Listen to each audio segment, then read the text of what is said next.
Hello everyone, welcome to the Code Car Academy YouTube channel. So we are back with another video. तो आज की हम इस video में अपने लिनक्स मास्टरी कोर्स को कंटिन्यू करेंगे।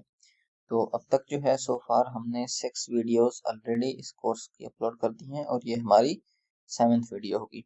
और अगर आपने हमारा लास्ट वीडियो का पार्ट देखा होगा तो आपको आइडिया होगा कि हमने 6th पार्ट में जो है प्रोसेस मैनेजमेंट देखी थी कि प्रोसेस को किस तरीके से थ्रू दी कमांड लाइन कैसे लिनक्स में हम मैनेज कर सकते हैं। तो आज की इस वीडियो में हम डिस्क मैनेजमेंट और फाइल सिस्टम देखेंगे। तो अगर आपने प्रीवियस वीडियोस नहीं देखी तो हमारे यूट्यूब चैनल पे जाकर प्रीवियस वीडियोस को ज़रूर विजिट कर लें ताकि आपको फ्रॉम दिस बिगिनिंग आइडिया हो जाएगा कि कैसे हम इस कोर्स को स्टडी करते आ रहे हैं और कैसे आप लिनक्स में मास्टरी हासिल कर सकते हैं। ठीक है, तो बिफोर वी स्टार्ट मैं आपको एक छोटा सा कॉन्सेप्ट समझा दूं और फिर हम जो है प्रैक्टिकल वर्क पे जंप करेंगे। प्रैक्टिकल वर्क पे जंप करने से पहले हमें ये छोटा सा कॉन्सेप्ट समझना बहुत ज़रूरी है। तो कॉन्सेप्ट क्या है? कॉन्सेप्ट में हमें 3 चीज़ें समझनी है। पहले एक डिस्क और वर्सेस पार्टीशन और वर्सेस फाइल सिस्टम। ये 3 चीज़ें क्या होती हैं हमें ये समझना बहुत ज़रूरी है। सबसे पहले आ जाते हैं डिस्क पर। डिस्क क्या होती है? अब ये फिजिकल डिस्क, हार्ड डिस्क की बात हो रही है। ठीक है, फिजिकल स्टोरेज डिवाइस कह सकते हैं हम इसको, स्टोरेज डिवाइस। ये हम किसकी बात कर रहे हैं? Physical storage device. डिस्क यानी कि फिजिकल स्टोरेज डिवाइस। मैं यहाँ पे लिख देता हूँ, disk equals to physical storage device. और दूसरा आपने सुना होगा पार्टीशन। अब डिस्क का मतलब फिजिकल स्टोरेज हो गया, तो पार्टीशन का क्या मतलब हुआ? तो पार्टीशन जो है उसको अगर मैं यहाँ पर वो भी मैं लिख देता हूँ कि पार्टीशन फिर क्या हुआ, ये तो हमारा फिजिकल स्टोरेज हो गया। अक्सर लोग कहते हैं ना कि डिस्क या पार्टीशन दोनों का एक ही जगह पर नाम ले लेते हैं, दोनों एक चीज नहीं है, दोनों अलग अलग है। अब ये जो है ये हमारा लॉजिकल स्टोरेज होती है, लॉजिकल पार्ट कह सकते हैं कि logical part of a disk. इसका क्या मतलब हुआ, मैं आपको वो समझाता हूँ।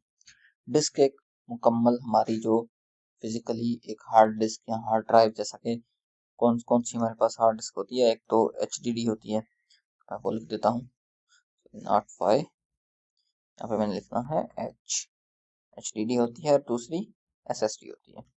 ठीक है, 2 टाइप की मोस्ट कॉमनली। तो जो हमारी HDD या SSD हार्ड ड्राइव फिजिकल जो टच हम लगाते हैं स्टोरेज डिवाइस, ये उसकी बात करते हैं, वो होती है हमारी डिस्क। और जो हमारे पार्टीशन, जैसा कि volume C, volume D, volume E, F, G, H, उस एक डिस्क को हम बहुत सारे टुकड़ों में, स्लाइसेस में बांट देते हैं, वो हमारा पार्टीशन कहलाता है। डिस्क हमारा फिजिकल पार्ट होता है और पार्टीशन उसके लॉजिकल पार्ट्स, उसको एक में डिवाइड किया है, 2 में, 3 में, एक भी हो सकता है, 2 भी, 3 भी, वो हम अपनी नीड के अकॉर्डिंग करते हैं। इसके बाद हमारा आता है फाइल सिस्टम। ठीक है, फाइल सिस्टम। अब फाइल सिस्टम स्ट्रक्चर की बात करते हैं, कौन सा स्ट्रक्चर दैट स्टोर फाइल्स। ठीक है, हम ये डेफिनेशन दे देते हैं, that stores files. Files verb किसी भी टाइप की हो सकती हैं। अब फाइल्स जो है नॉर्मली ये हमारा फाइल सिस्टम, यानी कि जहाँ जैसा कि हमने यहाँ पे लिख दिया, स्ट्रक्चर हो गया कि अब ये किस टाइप का होता है। एक तो हमारा मोस्ट कॉमन जो विंडोज में इस्तेमाल होता है वो होता है NTFS। इसके अलावा हमारे पास ext4 होता है, और इसके अलावा हमारे पास XFS भी होता है, और भी बहुत सारे होते हैं। यही नहीं है, और भी है इसके अलावा भी। ठीक है, अब NTFS अगर हम विंडोज इस्तेमाल कर रहे हैं तो उसमें NTFS होगा, और अगर हम लिनक्स ऑपरेटिंग सिस्टम इस्तेमाल कर रहे हैं तो उसमें ext4 होगा। ठीक है, तो दोनों का यानी कि थोड़ा फाइल सिस्टम का स्ट्रक्चर जो है वो चेंज होता है। तो अब इन तीनों में ये डिफरेंस, डिस्क हमारी फिजिकल स्टोरेज होती है, और उस फिजिकल स्टोरेज को लॉजिकली डिवाइड करना हमारा पार्टीशन कहलाता है। और फाइल सिस्टम, उसका स्ट्रक्चर क्या है, उस उन पार्टीशंस का क्या स्ट्रक्चर है। डिस्क की यहाँ पर बात नहीं हो रही, ये स्ट्रक्चर की बात हो रही है, पार्टीशन की हो रही है। ठीक है, अब हम आ जाते हैं अपने कमांड लाइन पर। अब सबसे पहले हमने एक डिस्क चेक करनी है कि हमारे पास कौन सी डिस्क है। उसके लिए ls के bl कमांड का इस्तेमाल करेंगे। अब ये हमें क्या बताएगा कि हमारे पास कौन सी डिस्क मौजूद है और उस डिस्क के लॉजिकल पार्टीशंस कौन से हैं। सबसे पहले उसका नेम, ये और ये मेजर माइनर, हम मेजर और माइनर को डिस्कस नहीं करेंगे। और ये रिमूवेबल साइज, ठीक है। और और हमारे पास ये टाइप आ गया और माउंट पॉइंट आ गया। तो हम इनको डिस्कस करते हैं। ठीक है, अब सबसे पहले ये लूप 0 है, ये लूप बैक एडाप्टर है बेसिकली। तो ये स्टोरेज डिवाइस हमारी नहीं है, तो इसको हम डिस्कस नहीं करेंगे। हमारी स्टोरेज डिवाइस कौन सी है, SDA। अब SDA क्या होता है, मैं थोड़ा सा आपको ये भी बता देता हूँ। अब ये देखें, ये SDA है और ये फिर SDA 1 2 3 4 5 इस तरीके से। अब ये क्या होता है, ये भी मैं बता देता हूँ। SDA हमेशा हमारी क्या होती है, डिस्क की बात हो रही है, डिस्क या डिस्क, ठीक है। यानी कि जो हमने ये वाली डिस्क पढ़ी ना, SDA नाम होता है डिस्क का।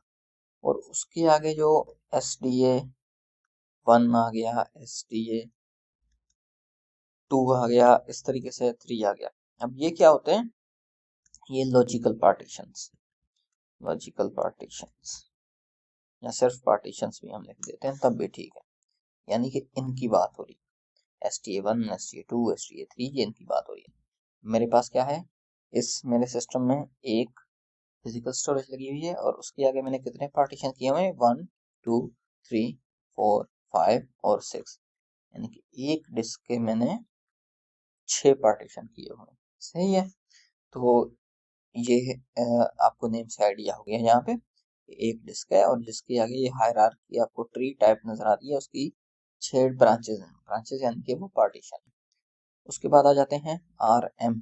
ठीक है, मेजर माइनर थोड़ा सा कॉम्प्लिकेटेड चीज़ है, तो ये मैं आपको एक्सप्लेन नहीं करूँगा क्योंकि ये अभी आपको थोड़ी सी अजीब लगेगी। ठीक है, उसके अलावा हमारे पास RM है। RM यानी कि रिमूवेबल डिवाइस को रिप्रेजेंट करता है। 0 का मतलब होता है कि आप इस डिवाइस को नॉन रिमूवेबल है, आप इसको नहीं निकाल सकते। तो जैसा कि अगर मैं SDA निकाल दूं, इसका मतलब ये नहीं है कि मैं इसको निकाल नहीं सकता, निकाल सकता हूँ, लेकिन फिर उसका रिजल्ट क्या होगा कि मेरा सिस्टम ही नहीं चलेगा, क्योंकि मेरा ऑपरेटिंग सिस्टम ही इधर पड़ा हुआ है, मेरा पूरा जो है सिस्टम बंद हो जाएगा। तो इसलिए ये 0 आ रहा है। 0 का मतलब कि मैं इसे नहीं निकाल सकता। ठीक है, और अगर यहाँ पर 1 होता, जैसा कि USB अगर मैं लगाऊं तो 1 होगा, 1 शो होगा। और 1 का मतलब क्या है, अगर मैं उसको निकाल भी देता हूँ तो तब भी मेरे सिस्टम के ऊपर कोई भी किसी भी किस्म का इफेक्ट नहीं पड़ेगा। फिर हमारा साइज आ गया। साइज की बात हो रही है कि कितने MB कितने GB का है। जैसा कि ये SD है 223.6, यानी कि ये ऑलमोस्ट कितना हम कह सकते हैं कि ये 260 GB हम कह सकते हैं, ये 260 GB की हार्ड डिस्क है हमारे पास। और उसके पार्टीशन, हमारा फर्स्ट पार्टीशन 98.6 GB का, सेकंड पार्टीशन 500 MB और थर्ड पार्टीशन 1K। ठीक है, और फोर्थ पार्टीशन 35.4, सिक्स पार्टीशन 84.6 और हमारा सेवंथ 4.6।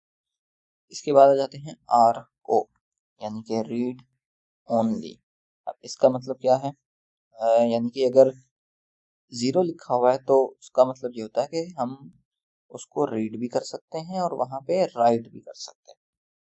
अब हमारी हार्ड डिस्क पे 0 है, यानी कि इसमें हम डेटा जो पड़ा हुआ है उसमें चेंजेस भी कर सकते हैं और उसको व्यू भी कर सकते हैं। लेकिन जो हमारा लूप बैक एडाप्टर है, जहाँ पे लूप, इस पे 1 है, यानी कि ये बाय डिफॉल्ट इसकी जो सेटिंग है वो ही रहेगी।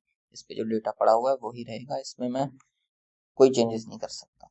तो मुझे रीड ओनली परमिशन है, राइट की परमिशन नहीं है। ठीक है, इसी तरीके से बाद में हमारे पास टाइप आ जाता है। टाइप में ये सबसे पहले SDA, इसका टाइप क्या है, डिस्क। अब मैंने आपको भी अभी बताया कि ये फिजिकल स्टोरेज होती है। एसटीए क्या होती है? हमारी डिस्क होती है फिजिकल स्टोरेज, तो ये डिस्क है। और STA 1 2 3 इनके आगे क्या लिखा है? पार्ट, यानी कि पार्टीशन। इसकी बात हो रही है इसकी, यानी कि एक लॉजिकल पार्ट है हमारा पार्टीशन। ठीक है, इसके अलावा मैं आपको दोबारा से सेम कमांड यूज करके एक और तरीके से दिखाता हूँ। LSPLK-F, इससे देखना क्या होता है। थोड़ा सा हमें डिफरेंट चीजें नजर आएंगी। थोड़ा सा साइज रिड्यूस कर देता हूँ ताकि समझने में आसानी हो। अगेन मैं इसको क्लियर करके, हाँ आई होप कि अब आपको सही से नजर आ रहा होगा। अब इसमें भी कुछ चीजें थोड़ी सी देखें, टाइप चेंज हो गई हैं। जैसा कि नेम अभी भी सेम है, लेकिन FS टाइप आ गया है, FS वर्जन आ गया है, लेबल आ गया है, UUID आ गया है, FS अवेलेबल, FS यूज और माउंट पॉइंट। माउंट पॉइंट पहले भी था। अब ये चीजें क्या है मैं वो एक्सप्लेन कर देता हूँ। नेम ऑलरेडी मैंने एक्सप्लेन कर दिया, तो उसकी हमें जरूरत नहीं। फिर आ जाते हैं FS टाइप, यानी कि फाइल सिस्टम टाइप। इसकी ये बात कर रहा हूँ यहाँ पर, इसकी ये स्ट्रक्चर कौन सा है। मैंने आपको कौन से स्ट्रक्चर बताए थे? NTFS, ext4, XFS। अब मेरे इस डिस्क पे दो किस्म के पार्टीशन, आपको तीन किस्म के सॉरी मिलेंगे। एक, क्योंकि मेरे पास विंडोज भी इंस्टॉल्ड है और मेरे पास लिनक्स भी इंस्टॉल्ड है, यानी कि विंडोज पे मैंने आपको कौन सा बताया था? तो विंडोज पे मैंने आपको बताया था NTFS। तो यहाँ पे देखें, ये NTFS है, ये NTFS है और ये NTFS है। इसका मतलब क्या है कि ये विंडोज के पार्टीशन है, ये वाला, ये वाला और ये वाला। और ये हमारा ext4 मैंने आपको क्या बताया था कि ये लिनक्स के लिए इस्तेमाल होता है। तो ये जो अभी सिस्टम मेरा रन हो रहा है ये लिनक्स है, और ये कहाँ पर इंस्टॉल्ड है? STA 6 पर। उसके बाद आ जाते हैं FS वर्जन, तो ये काम की चीज नहीं है, इसको रहने देते हैं। लेबल का मतलब होता है नाम, कि इसका नाम क्या है। तो जैसा कि बाकियों का नाम शो नहीं हो रहा, लेकिन ये एक का ही न्यू वॉल्यूम इसका शो हो रहा है।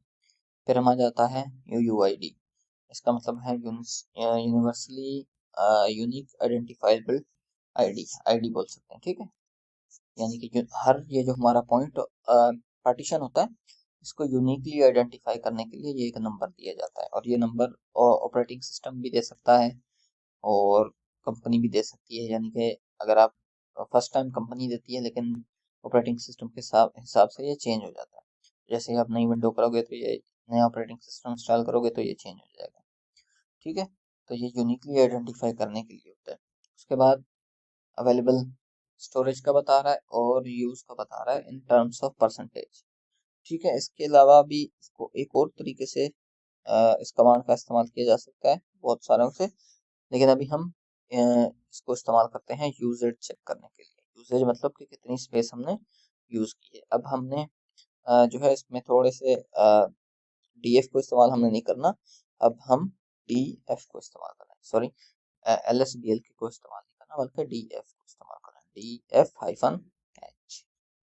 यहाँ पे देखिए फाइल सिस्टम और अलॉन्ग साइड उसका नेम आ गया, और size, used, available and use in percentage. ठीक है, ये यूज इन मेमोरी साइज और ये परसेंटेज में, जैसा कि 0% यूज, 1% यूज, 69%। तो ये आपको इस हिसाब से डेटा बताएगा। इसके अलावा अगर आपने किसी एक डायरेक्टरी, किसी एक फोल्डर का डेटा देखना है, यानी कि वो कितने स्टोरेज हमारी ऑक्यूपाई करके बैठा है, तो हम वो भी कर सकते हैं। जैसा कि लेट्स से मैंने क्या चेक करना है, मैं यहाँ पर एक फोल्डर उठा लेता हूँ, जैसा कि ये बग हंटिंग नाम का फोल्डर है, मैं इसको उठा लेता हूँ। तो मैं उसके लिए DF नहीं बल्कि DU इस्तेमाल करूंगा, -SH, और उस डायरेक्टरी का नाम, मेरी डायरेक्टरी का नाम क्या है? बग हंटिंग, और डन। 148 MB, इसका मतलब क्या है कि ये 148 MB की मेरा ये डायरेक्टरी है बग हंटिंग। इसी तरीके से किसी और डायरेक्टरी को मैंने चेक करना है तो मैं वो भी कर सकता हूँ। जैसा कि लेट्स से कि मैं इस पैरम स्पाइडर को करता हूँ, पैरम स्पाइडर। तो ये 884 के साइज का है। ठीक है, KB, के मीन्स KB। तो 884 KB का ये मेरी ये डायरेक्टरी है या फोल्डर है। तो इस तरीके से जो है हम अपने डिस्क मैनेजमेंट कर सकते हैं और अपनी फाइल सिस्टम्स को देख सकते हैं। तो आज की वीडियो में इतना ही। आई होप कि आपको डिस्क मैनेजमेंट और फाइल सिस्टम का कॉन्सेप्ट अच्छे से समझ आ गया होगा। और अगर आपको कोई डाउट या कोई क्वेश्चन है तो आप कमेंट सेक्शन में ज़रूर बताइएगा। और अगर आपने को कोई अपनी एक टॉपिक स्पेसिफिक टॉपिक के ऊपर वीडियो चाहिए तो उसके लिए भी आप कमेंट सेक्शन में बता सकते हैं। तो आज की वीडियो में इतना ही। Thank you so much.